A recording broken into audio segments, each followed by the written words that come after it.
that we've been reading, he said to her, look at this. Where are your accusers? And there was one person left. And she was looking there like, all the accusers gone. And she's looking at him like, what are you going to say?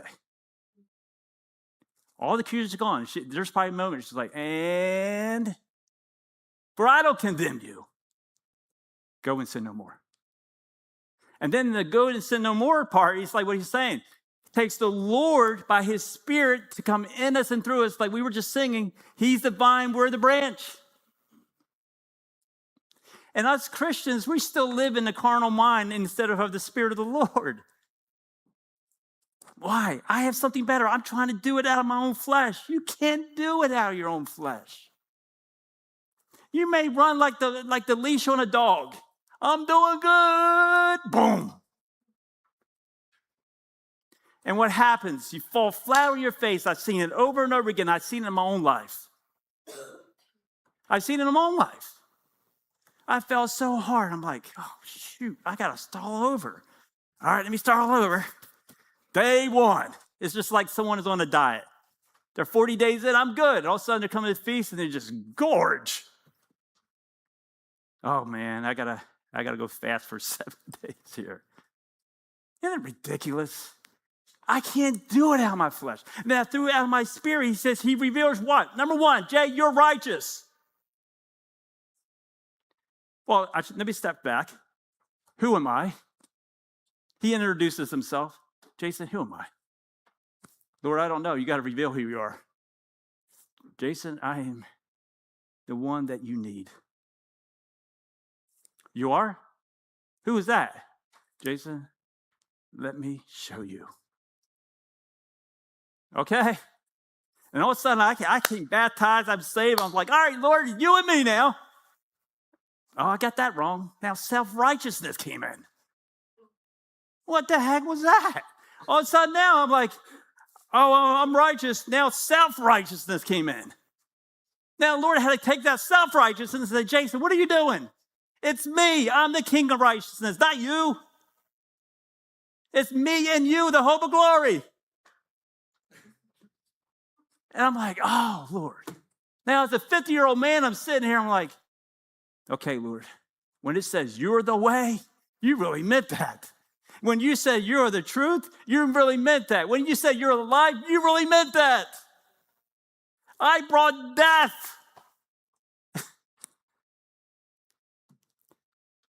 For the priesthood being changed of the necessity, there's also a change of the law.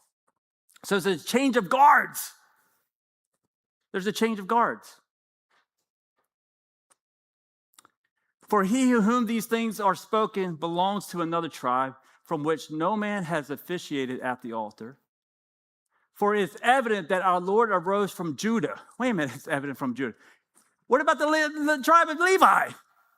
The tribe of Judah never speaks of any priestly stuff. If you study the tribe of Judah, you're like, the Lord came from there? Because you look at Judah, you're like, he's a scoundrel. How is he from that tribe? For it's evident that the Lord arose from Judah. It was evident. It didn't seem evident to me when I was reading it. But it did. He's from the line of Judah. In which the tribe of Moses spoke nothing concerning priesthood. If you study the tribe of Judah, it was the Levi and the tribe of Benjamin. The tribe of Benjamin was like the tribe. Even that's what Paul says. You know, I'm from the tribe of Benjamin. That was like a banner. And yet, far more evident in the likeness of Melchizedek, there arises another priest, king of righteousness, who has come not according to the law of fleshly commandment, of carnal commandment, but according to what? I love to just shout this out loud. But according to the power of endless life. How much clearer is that? He says, I come to what? He says there in John 10:10. What's he say in John 10:10? We should know this. He says, the thief comes what? To rob, kill, and destroy, but I come to give you life abundantly. We're like, oh, look at me. No, look at him. For look at his testimony, for he testifies. You are a priest forever according to the order of Melchizedek. What Melchizedek stand for? King of righteousness. So when the king of righteousness justifies you, declared you what? Righteous. Who? And so when the king speaks, who can speak what a king already spoke? Well, love our English right there. He can't undo. Just like King Darius, when he sealed the tomb, he couldn't undo what he sealed. That king was like, did your God spare you? Yes, he did. Go back here.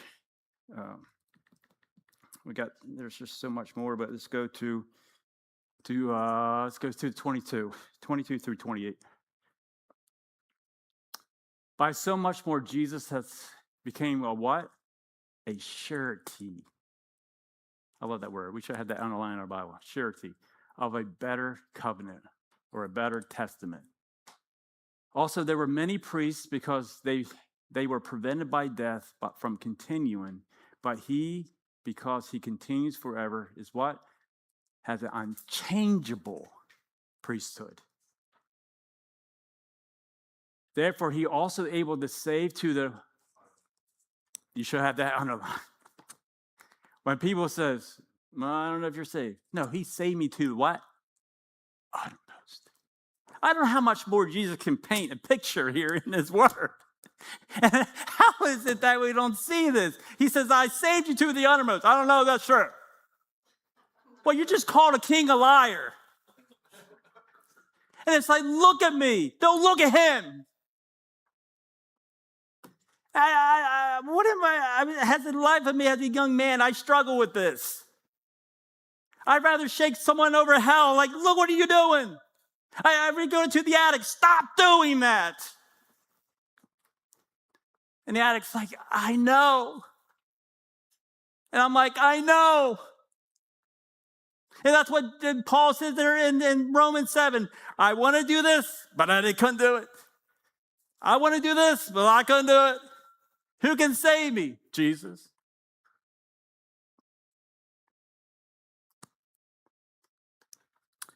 When someone comes to me, pastor says,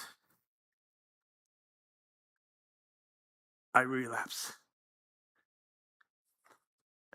I have a hard time coming to you because I relapse. How many of us in this room relapse? Everyone should raise your hand. You relapse from something.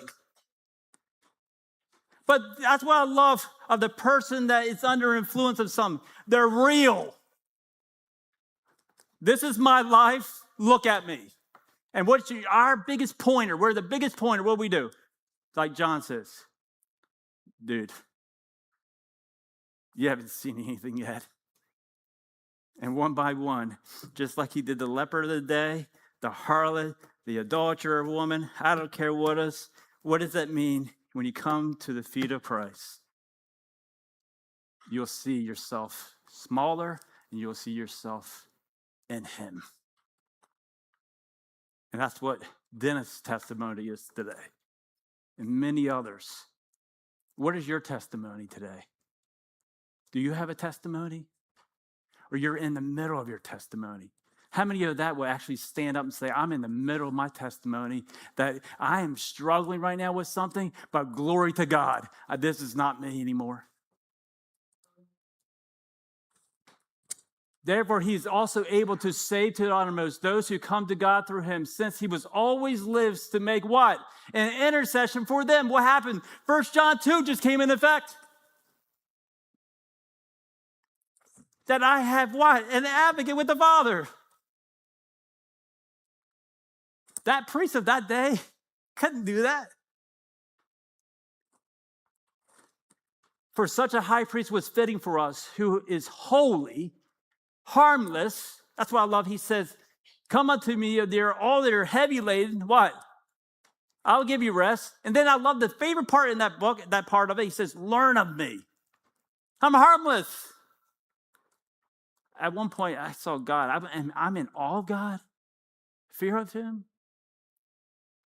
But I had the young man, I had a different fear. I'm like, waiting for that hammer. I came to understand, undefiled, separate from sinner, and become higher than the heavens, who does not need a daily, has those high priests. So those guys were busy. Has those high priests to offer up sacrifice for first for his own sins. So he had to start first. He says, wait a minute, I can't even go out to the people unless I've been redeemed. And then he says, and then for the people, for this he did once for all. Just to say that once, just say that out loud. For what? For once for all. We probably got beaten over this statement. It says what? He's took my past sins, my present sins, and my future sins. For all who have offered up for himself, 28, for the law appoints as high priests men who have weakness. But the word of the oath, which came after the law, appoints the Son who has been perfected forever. Let's finish with two things before we finish here, because let's go to Hebrews 4:15, like we read last week.